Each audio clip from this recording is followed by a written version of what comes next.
How often do we miss out on real life? Walk with me.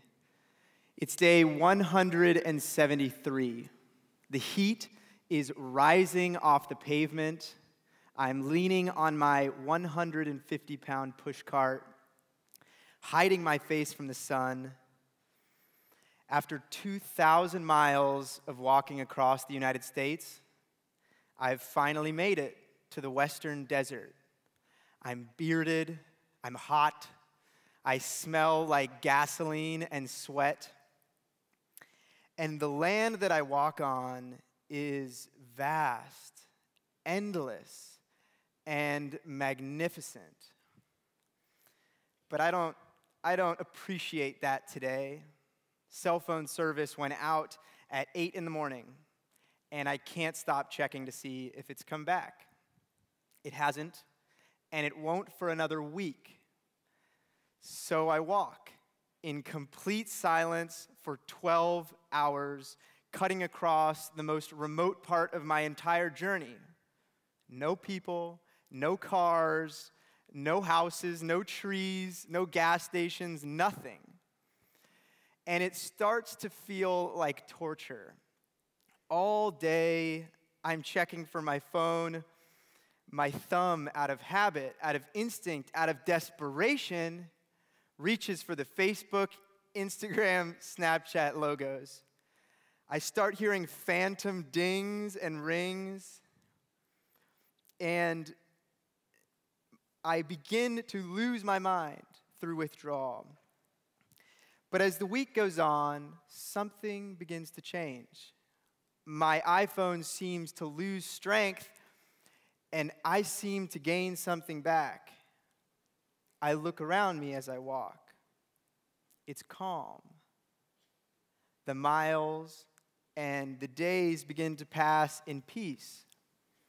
The sun rises warm on my back, circles above my head, and sets on tomorrow's horizon over and over and over again.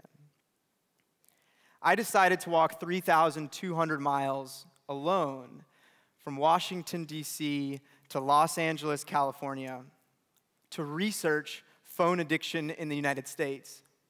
In the midst of hyper-stimulation, I was numb, and I was deeply dissatisfied with how my phone made me feel. My journey was a way of asking if other people were struggling with this too. And my journey was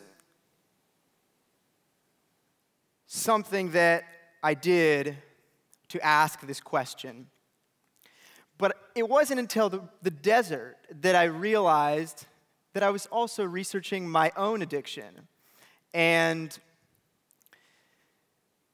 I began to ask these questions. Why is the impulse so strong? Why is the urge to check my phone so powerful? Why does it consume my mind and my energy? Well, the answer is simple. Our technology is designed to be addictive. Our favorite apps care more about our screen time than our well-being. They will do anything to keep us engaged, because that's all they need to survive. Notifications release stress hormones in our brains. Likes release dopamine, that thing that makes us feel really good.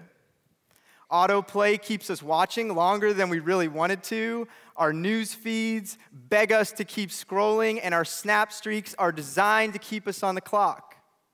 And the more time we spend on our phones, the more money Snapchat, Instagram, and Facebook make. And so the dinging and the ringing and the reminders keep coming.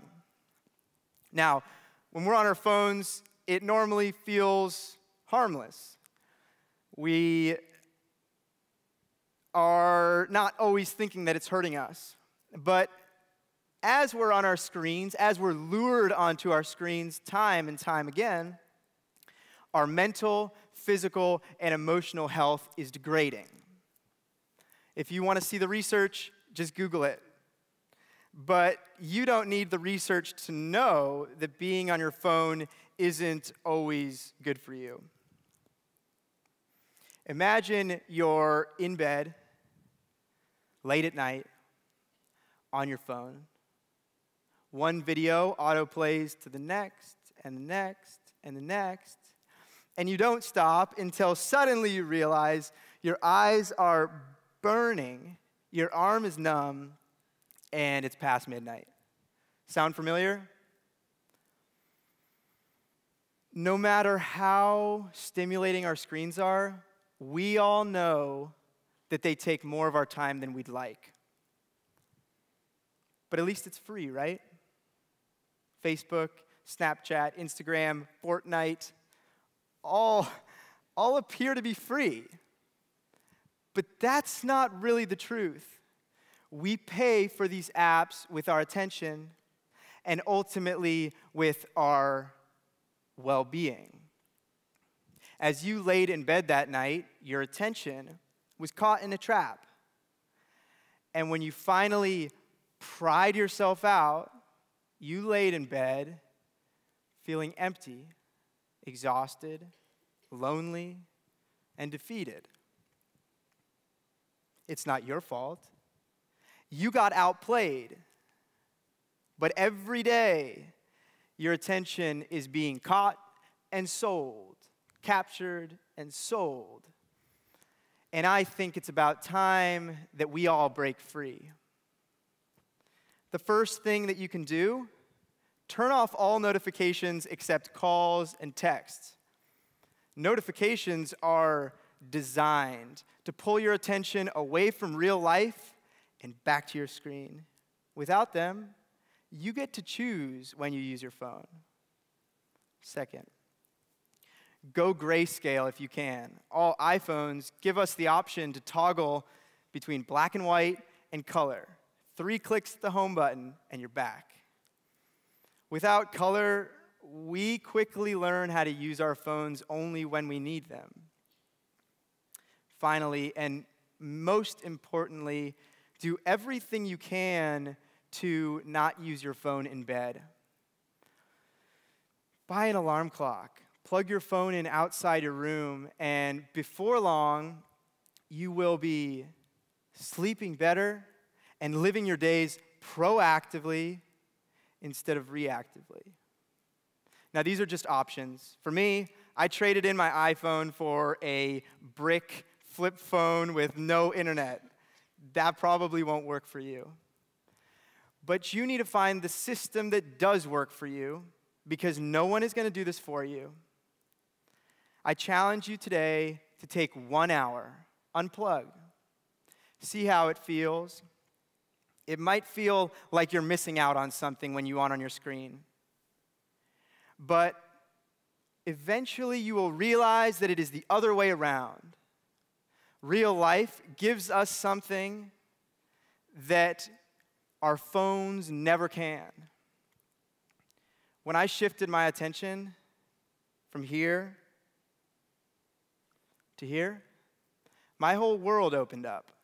For the first time in my life, I felt like I belonged.